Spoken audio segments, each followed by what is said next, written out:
kesempatan ini kita akan memperdalam ilmu tentang idiom seperti high on the hog, living in luxury. Artinya hidup di dalam kemewahan.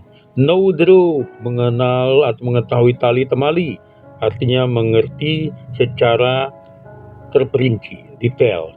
Rule of thumb, aturan ibu jari, artinya estimasi kasar atau aturan tak tertulis.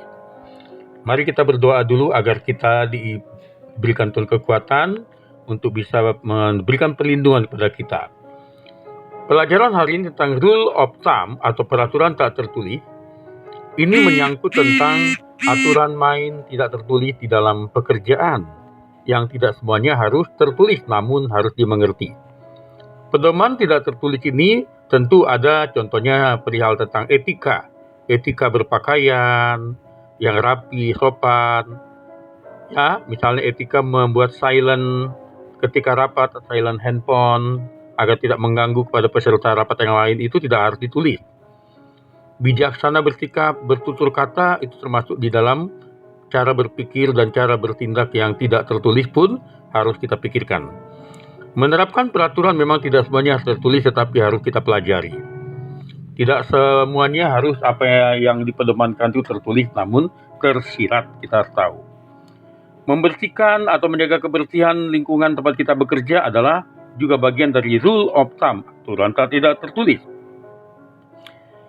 Silent is more powerful than proving a point. Ada kalanya berdiam dan tidak perlu memaksakan diri ribut membuktikan, itu juga bagian dari aturan tak tertulis. Banyak pedoman berlaku di tempat pekerjaan. Ada kalanya nilai-nilai itu tertulis, ada kalanya yang harus bisa kita mengerti. Belajar untuk menangkap, beradaptasi. Ini bagian dari rule of thumb, di mana kita harus mengadaptasi dengan sosial sekitar tempat kita kerja, aturan main yang disukai bos. Kita juga harus berdoa juga dimanapun kita berada, mendoakan pekerjaan kita juga bagian dari aturan tak tertulis ya. Tentu kita harus fokus bekerja, itu juga bagian dari aturan tak tertulis. Mematikan handphone ketika sedang ada pekerjaan serius alangkah baiknya supaya tidak terganggu. Juga memakan yang sehat, jangan memakan sembarangan, itu tidak tertulis.